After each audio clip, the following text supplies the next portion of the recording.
Sudah setahun kerja tapi lembur terus. Ini wajar nggak sih Kak Sam? Terus mesti gimana?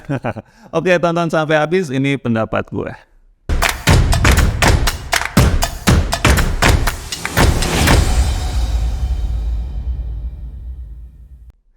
Halo semuanya, kembali lagi di channel Tanya Kak Sam. Ada teman kita yang bertanya DM ke Instagram gue @samuelamarta. Dia bilang, "Bang, tempat kerja saya katanya masuk jam 7 pagi pulang jam 6. Tapi kok dari hari pertama saya masuk kerja udah setahun lembur terus sampai sekarang, wajar atau enggak?" Pertanyaannya sih adalah wajar atau enggak ya, tapi nanti saya akan menjawabnya dari berbagai macam perspektif ya teman-teman. Jadi tonton sampai habis buat kalian nih yang sudah sering lembur dan bertanya-tanya tentang hal ini. Pertama, kalau kita melihat dari segi undang-undang ketenagakerjaan, memang ada aturannya dari pemerintah bahwa batas maksimal waktu kerja itu di luar lembur adalah sekian jam per minggu. Oke. Nah, nanti boleh dicek lagi ya, tapi seingat saya adalah 40 jam kalau nggak salah ya per minggu. Oke. Nah, di luar itu berarti artinya lembur, dan diatur di undang-undang itu kalau di luar itu lembur artinya ada kompensasinya ya, bahkan ada beberapa contoh perhitungannya juga di peraturan tersebut. Nah, tetapi kita ngomong soal kenyataan nih sekarang. Oke, kenyataannya adalah bahkan di perusahaan multinasional pun maupun itu UKM ataupun startup ya, pada kenyataannya tidak semua posisi itu mendapatkan uang lembur. Itu dulu ya. Itu. Kenapa? Karena tidak semua posisi itu bisa dengan objektif dinilai pekerjaannya ini memang butuh lembur atau tidak lembur. Beda cerita kalau misalkan posisi misalnya seperti operator mesin di pabrik ya kan dia harus nungguin mesin pabriknya gitu ya. Dia harus nungguin mesinnya, dia harus ada di situ jelas. Kalau bosnya bilang saya mau menambah waktu produksi, jadi mau nggak mau, nah kita harus produksi sampai jam 10 malam. Ya jelas, ini bisa dengan objektif dinilai bahwa mereka butuh lembur ya. Tetapi kalau misalkan pekerjaannya contohnya adalah tim social media spesialis gitu ya misalnya, atau orang-orang yang misalkan marketing, bikin konten lah, bikin kreatif. Nah kan ini agak susah nih objektivitasnya. Kalau misalnya dibilang saya belum selesai nih bikin ide kreatif sehingga saya harus lembur sampai malam, nanti itu bisa banget di debatnya kayak dia kenapa nggak pagi-pagi ini lo selesai? Iya karena belum dapat idenya lah. Lo kenapa pagi nggak dapat ide? Nah kan itu jadi perdebatan yang tiada henti tuh teman-teman, karena kurang objektif gitu ya untuk kita bisa menentukan bahwa dia memang perlu lembur atau tidak perlu lembur. Nah kalau di case practice-nya makanya banyak perusahaan yang bilang begini, kalau untuk posisi yang di level asisten manajer ke atas itu udah nggak ada lembur. Kenapa? Karena pekerjaannya udah kebanyakan tuh lebih yang strategis gitu ya, bukan pekerjaan-pekerjaan yang tadi tuh betul-betul kayak kelihatan ini sudah selesai atau belum ya. Nah itu yang harus teman-teman pahamin ya. Nah yang berikutnya lagi adalah di peraturan perusahaannya bagaimana tuh pengaturan lemburnya, uang lemburnya. Itu juga mesti dicek ya. Enough tentang uang lemburnya. Tapi kalau pertanyaannya adalah enggak, masalahnya bukan di uang lemburnya, tetapi sebenarnya sehat nggak? Wajar nggak kalau saya tuh kerja terus lembur? Yang harus kita evaluasi adalah satu, seberapa produktifnya kita. Oke? Ya, ini gue udah ngomong di luar dari uang lembur ya.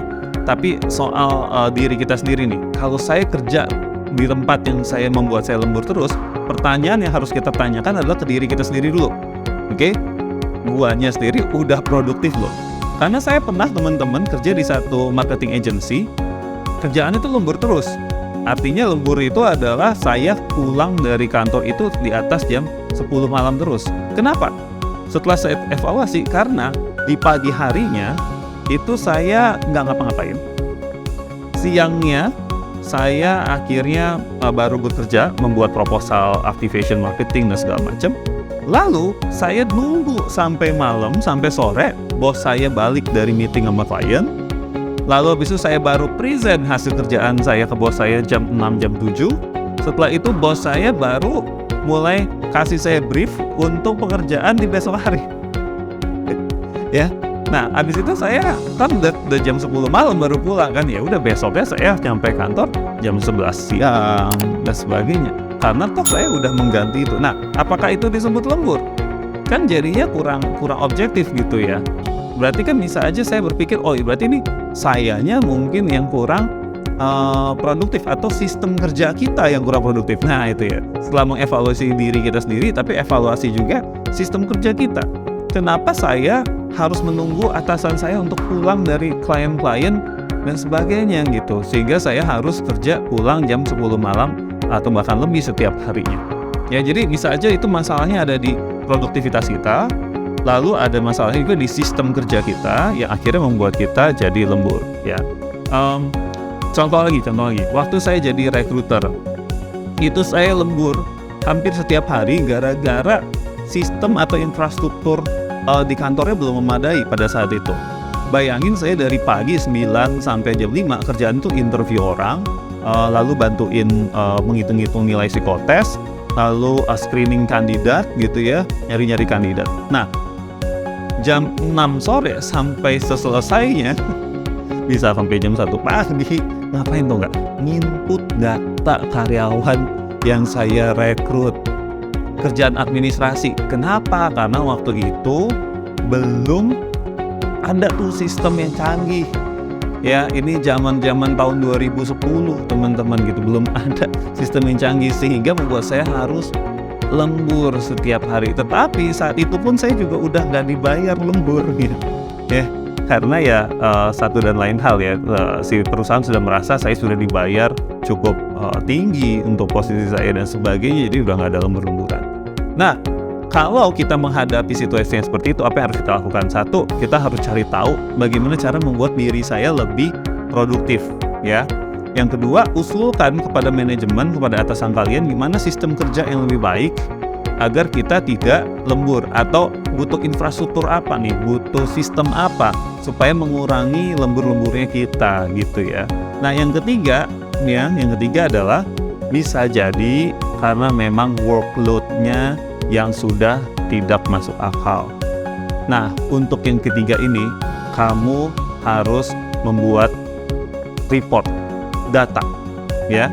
Gimana caranya bikin data fakta bahwa ini workload-nya memang sudah terlalu besar ya. Contohnya apa? Contohnya kamu bikin jurnal, catat jam segini sampai jam segini saya ngapain, jam segini sampai sini saya ngapain, jam segini sampai ngapain ya.